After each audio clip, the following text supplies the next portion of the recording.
Então a missa começa, ela não começa na procissão de entrada, não necessariamente, né? Mas ali já deve ter todo um zelo, todo um cuidado. Na verdade, que tem, só a Lena aqui faz a leitura, a Delane faz também. Existe uma preparação para a missa que é assim do final, quem sabe, de dar uma, sei lá, alguma meditação sobre como se preparar bem para a missa, né? Que falta isso aqui. Acho que o antes, o durante e o depois conta muito.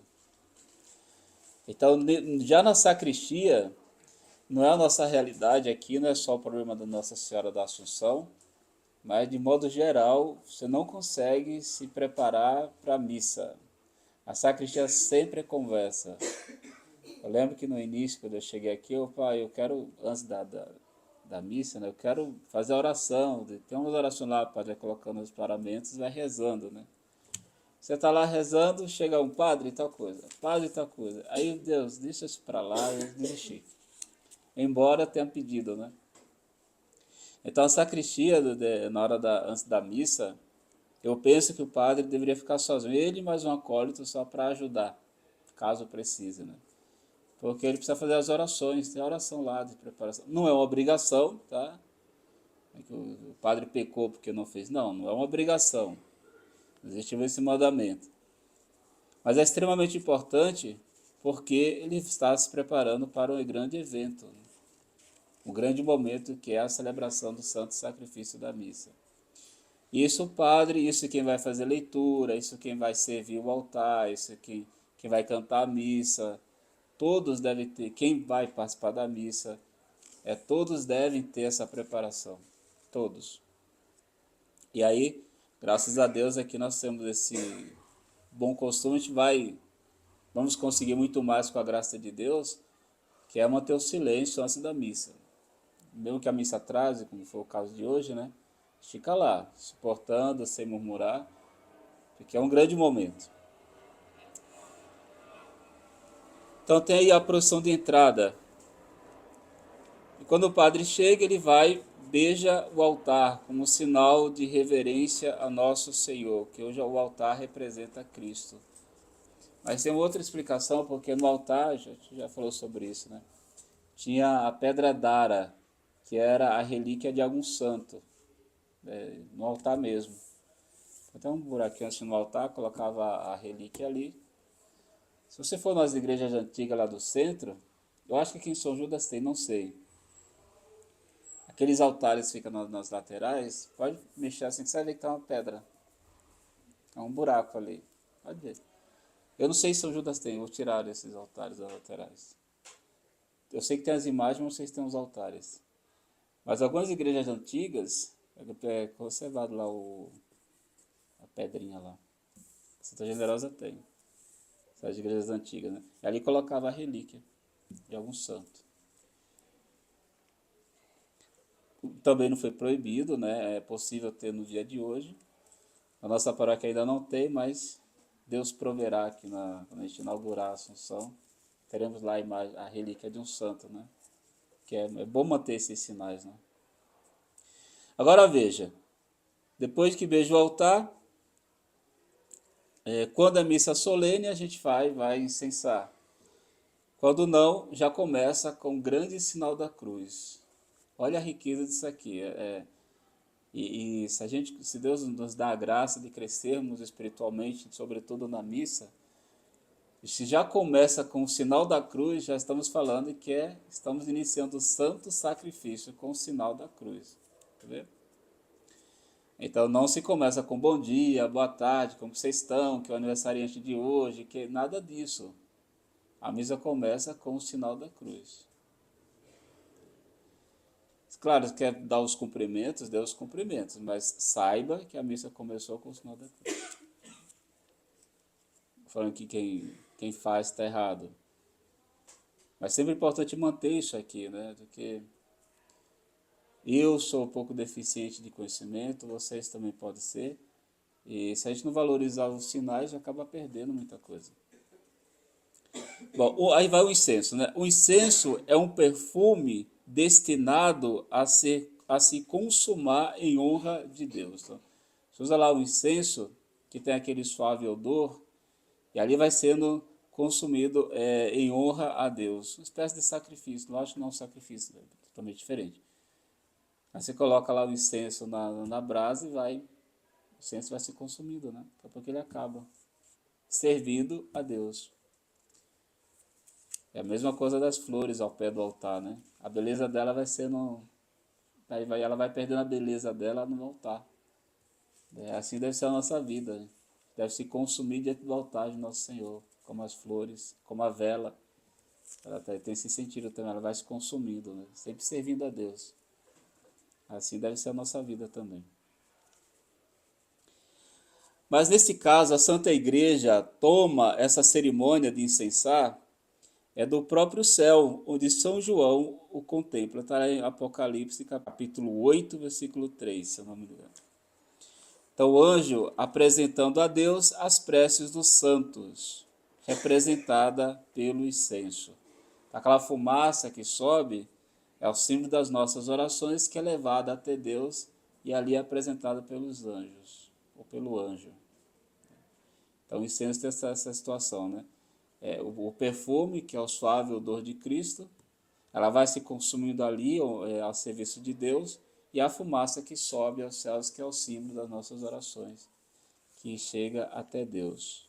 Está em Apocalipse, capítulo 8. Aí depois, só assim, o padre veio e começa com o sinal da cruz, né? Depois da saudação inicial, a graça de nosso Senhor Jesus Cristo, segue a confissão. Olha que coisa bonita. Quase que como o segundo ato da missa é o ato penitencial. É a confissão. Antigamente, para quem não conhece, é assim: eu, pecador, me confesso a Deus Todo-Poderoso, a bem-aventurada sempre Virgem Maria, ao bem-aventurado São Miguel Arcanjo, ao bem-aventurado São João Batista, aos santos apóstolos São Pedro e São Paulo, a todos os santos e a vós, meus irmãos, que pequei muitas vezes por pensamentos, palavras e obras, por minha culpa, minha tão grande culpa. Portanto, rogo à bem-aventurada sempre Virgem Maria, ao bem-aventurado São Miguel Arcanjo, ao bem-aventurado São João Batista, aos santos apóstolos São Pedro e São Paulo, a todos os santos e a vós, meus irmãos, que oreis por mim a Deus nosso Senhor. Essa era o confesso. Mas isso aqui quem fazia era o padre primeiro. E depois que o padre faz, aí o fiel fazia a mesma oração, só que se incluindo, né? Aqui o padre pedia para que o fiel rezasse por ele. E depois o fiel fazia a mesma oração, só mudando pouca coisa. Aí, essa oração grande foi resumida, né? Eu acho uma pena, mas bem, não sei por que as coisas acontecem. Não compete a mim fazer julgamento. Aí ficou o confesso a Deus Todo-Poderoso. Então vamos dar a explicação do confesso. Na confissão da missa, essa própria confissão apaga os pecados veniais. Importante o pessoal saber, não apaga os pecados mortais. Os pecados mortais só é perdoado na confissão sacramental. Aí, às vezes, eu costumo orientar a pessoa que vai se confessar os pecados veniais. Olha, é importante você estar aqui se confessando, nota 10 para você. Mas você sabe que na missa, na própria missa, você já recebe a absolvição dos pecados veniais. Tá? Estou falando dos veniais, não os pecados mortais. Então, tem esse poder. Então, confesso a Deus Todo-Poderoso. Então, a gente já começa fazendo a nossa confissão a quem tem que ser feita, a Deus. Se a gente pecou, é só Deus que nos dá o perdão dos pecados. Confesso a Deus Todo-Poderoso, a vós, irmãos. O que é que os irmãos têm a ver aqui? Está pedindo perdão a Deus, aí já coloca os irmãos, a vós, irmãos. A gente nem conhece a pessoa, né? Você vai numa missa fora da sua paróquia e você está pedindo perdão ao seu irmão. Mas isso aqui é um ato de humilhação diante dos irmãos, porque você está se confessando publicamente que você é um pecador. Note que é um ato de humilhação. E a vós, irmãos, eu pequei. É que coisa mais bela. esse ato de humilhação, como no rito antigo, tanto no de hoje, se humilha diante dos irmãos, confessando-se pecador. É um ato de humildade. Então ninguém na missa pode falar, eu não sou pecador, eu não tenho pecado. Se achar que não tem pecado, não vem para a missa, porque a própria missa já te coloca nessa posição de humilhação. Não é só diante de Deus que você confessa. Note, quem dá o perdão é Deus. Aí fala, meu irmão, eu também sou um pecador. Eu pequei. Reza por mim. Aí fala que pequei muitas vezes. E não é uma vez só não, né? Então, acha que é pouco? Pequei muitas vezes. E a igreja coloca nos lábios. É tudo verdade, né? Quem pecou uma vez só na vida aqui? Ninguém. Quem peca 1, 2, 10, 15 mil? Que pequei muitas vezes. Pensamentos, palavras, atos e omissões são as formas que a gente peca. A gente peca por pensamento. Note que aqui compete aos pecados veniais. Porque pecado de pensamento são aqueles os pequenos os pensamentos que não chega a ser de fato um pecado mortal.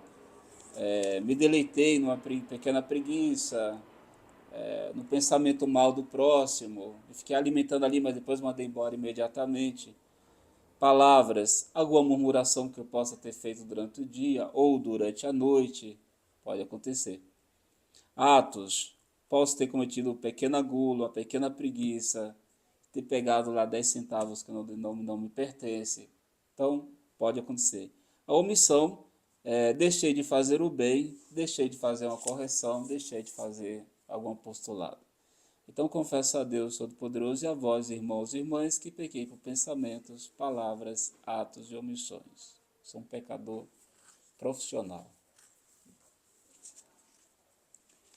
E depois diz, por minha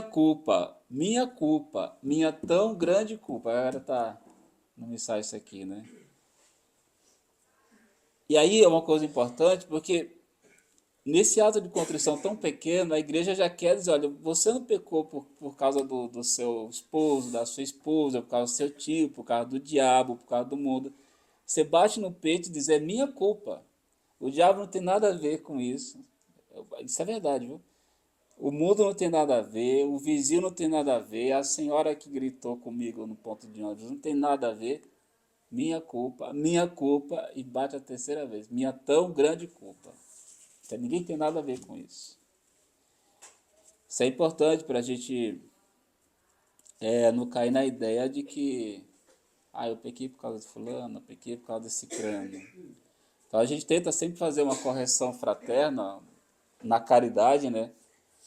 Algumas pessoas que vai se confessar e já traz, olha, por causa de fulano, e fica cicrando. A outra pessoa ela quer desabafar, ela quer um alívio, né? A gente entende. Mas não pode culpar ninguém, nem na confissão sacramental e nem aqui na hora da missa.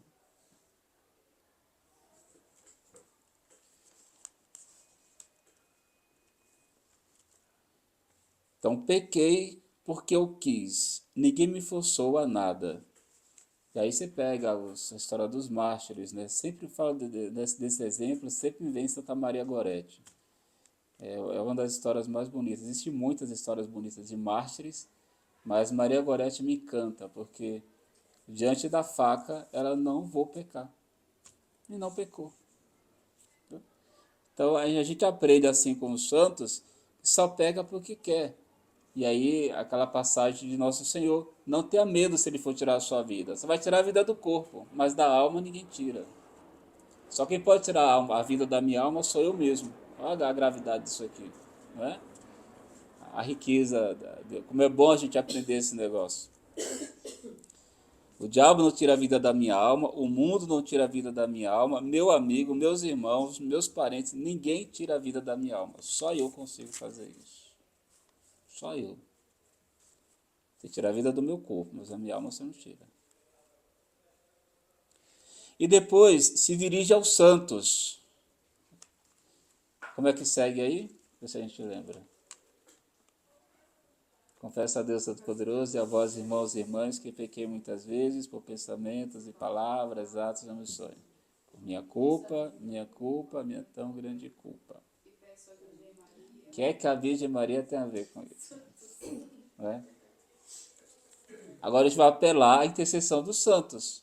E a maior de todas, a Virgem Santíssima. Apelar que ela rogue por mim, porque eu sou um pecador. Eu vou participar do grande momento que é a Santa Missa. Eu não posso me aproximar da comunhão nem com o pecado venial. Olha como é belo isso aqui, gente. A força, nem com o pecado mortal, que já fiz isso na confissão, para quem vai comungar, tá? E muito menos e não com pecado venial. E eu peço a Nossa Senhora, aos anjos e santos, que rogue por mim, que peça perdão por mim a Deus. Então, eu estou pedindo perdão a Nossa Senhora, nem aos anjos, nem aos santos. Eu pedi a Deus. Mas que você, meu irmão que está na missa, Nossa Senhora, os anjos e os santos, roga por mim. Né? Eu sou um terrível pecador. Aos anjos e santos. E aí termina aqui, rogueis por mim a Deus, nosso Senhor. Não é bonito isso aqui? Agora eu acho que a gente perde quando a gente inventa de cantar essa parte. Tem uns cantos piedosos, muito bonito, lógico. Mas acho que é uma oração, aí é um pensamento meu, tá? Não estou sendo contra a igreja não, que ela permite que cante o ato penitencial. Mas é um pensamento meu. Eu acredito que essa oração parece que ela foi feita para rezar, não para cantar. Mas, de novo, é um pensamento meu. A não ser que você pegue ela a letra inteira e cante, uma melodia bem tranquila, né? Que você consiga entender palavra por palavra o que você está fazendo. E a gente faz tão mecânico na missa, que a gente nem sabia que era tudo isso, a beleza, né? Infelizmente pode acontecer. Agora a absolvição. Deus Todo-Poderoso, tenha compaixão de nós, perdoe os nossos pecados e nos conduz à vida eterna. O que vocês notaram de diferente aqui? Embora o padre reze sozinho, o que tem de diferente aqui?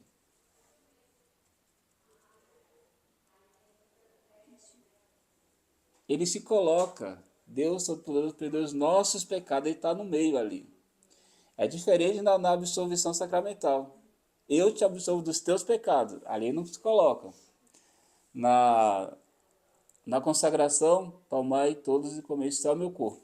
Aqui, nesse ponto, ele está junto, o fiel e o padre, todo mundo se confessou pecador, e o padre pede por ele e pede também por quem está assistindo. Então ele envolve, perdoa os nossos pecados.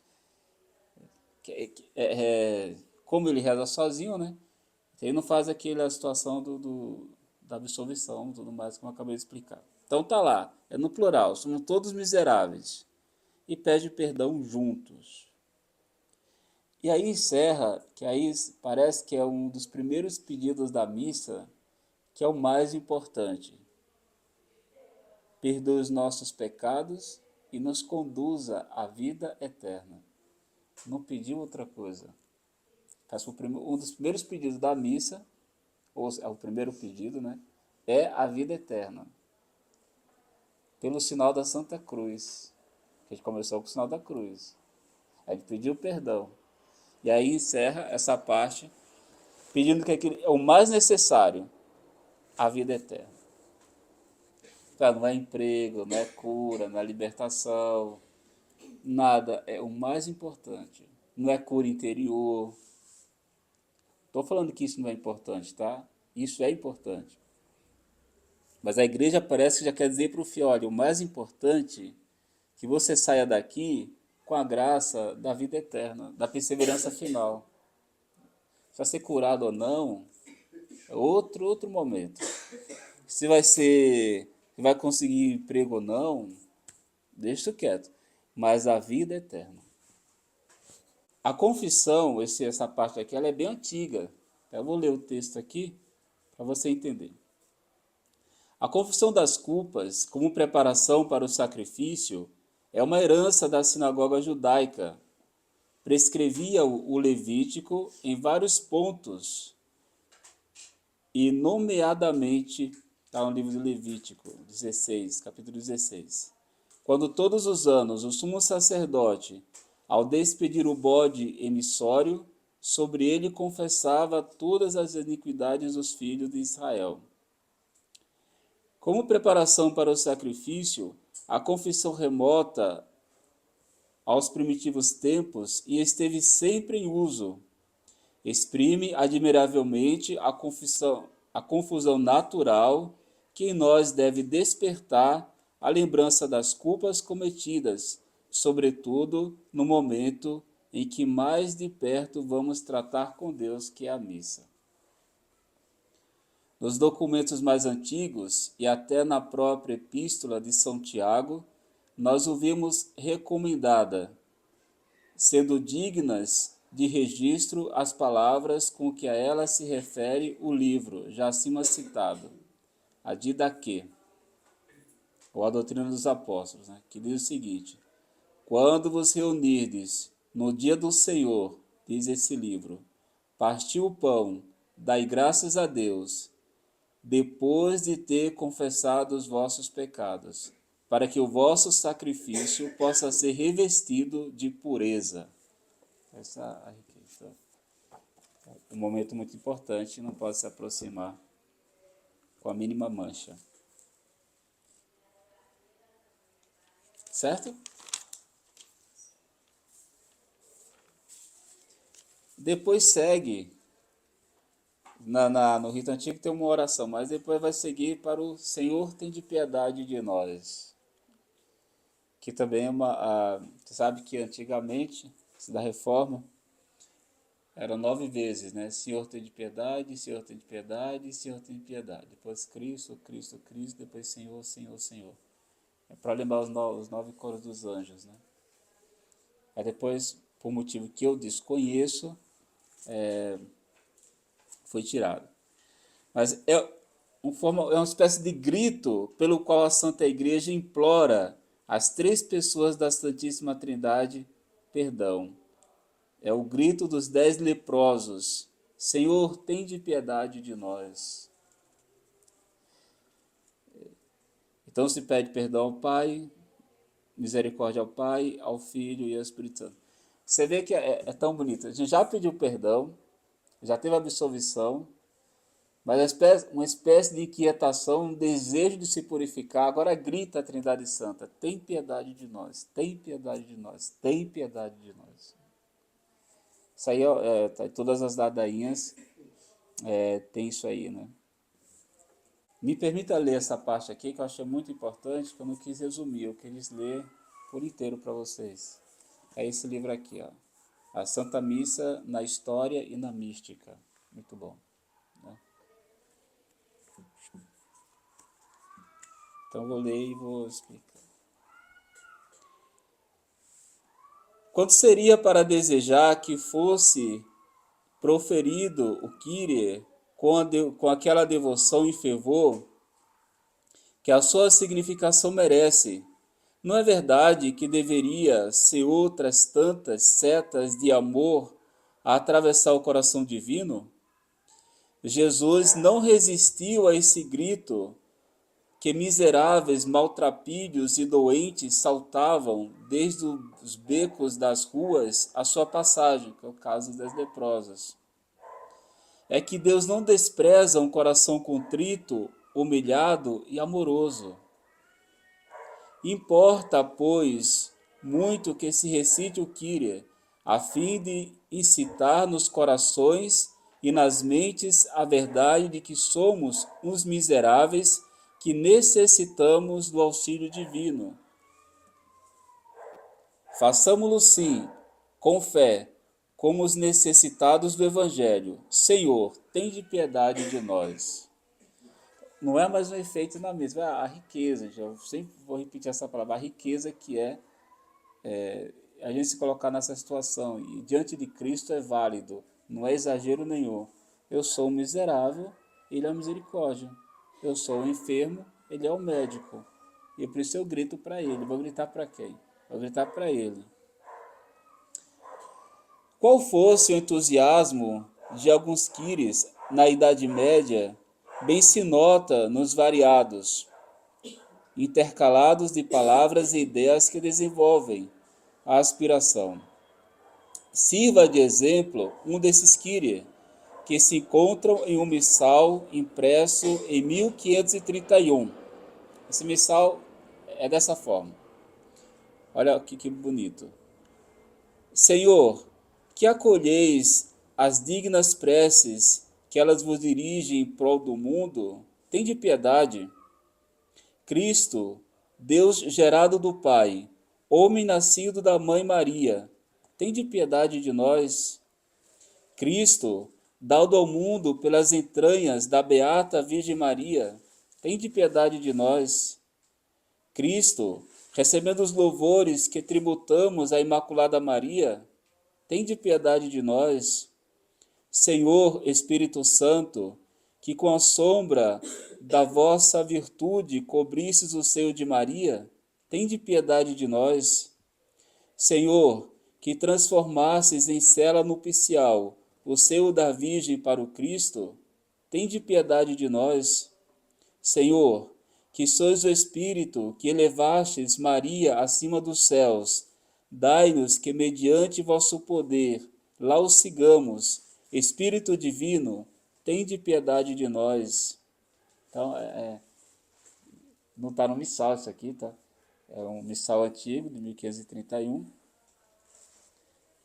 que tem todas essas colocações muito bonitas. Aí expressa bem para quem está pedindo piedade. Para Deus Pai que nos criou, para o Filho que nos salvou e o Espírito Santo que nos santifica. E que por obra dele vai acontecer a transubstanciação. Belo exemplo da devoção e piedade cristã daqueles tempos. E por que somos tão frios? Será que esmoreceu a fé em nossos corações? Esse livro é antigo, né? Imagina o dia de falar no dia de hoje, né? Vamos seguir. Deus Pai, Filho e Espírito Santo, tende piedade de mim. Como me envergonho a vossa grandeza, bondade e misericórdia para comigo, quando sou tão mesquinho para convosco. Senhor, tende piedade de mim, tende piedade de mim, porque sou filho e vós, meu Pai. Tende piedade de mim, Filho eterno, porque como vós, Jesus, sou filho de tão grande Pai. Tende piedade de mim, de minha alma, Espírito Divino, porque ela é vossa esposa, Santo Deus, unitrino. Tende piedade de mim, tende piedade de mim. Ó Deus de misericórdia e de toda bondade, Pai, Filho, Espírito Santo, em vossos braços me lanço todo neste momento, entrego-me todo ao vosso misterioso e triunfante influxo. Transformai-me em ouro, em outro homem, os santos mistérios que estou para realizar e assistir, que é a missa. Tem mais. Deus imenso, redimi-me novamente sobre esse vosso altar, em que me deponho, com o coração cheio de confiança, toda a minha miséria, porque estou seguro da vossa proteção. Tende piedade de nós. O coração passa tão batido, né? E já vai para o glória. Aí, de fato, na sequência, vem o glória. Então, isso era o que eu queria dividir com vocês, a nossa conversa.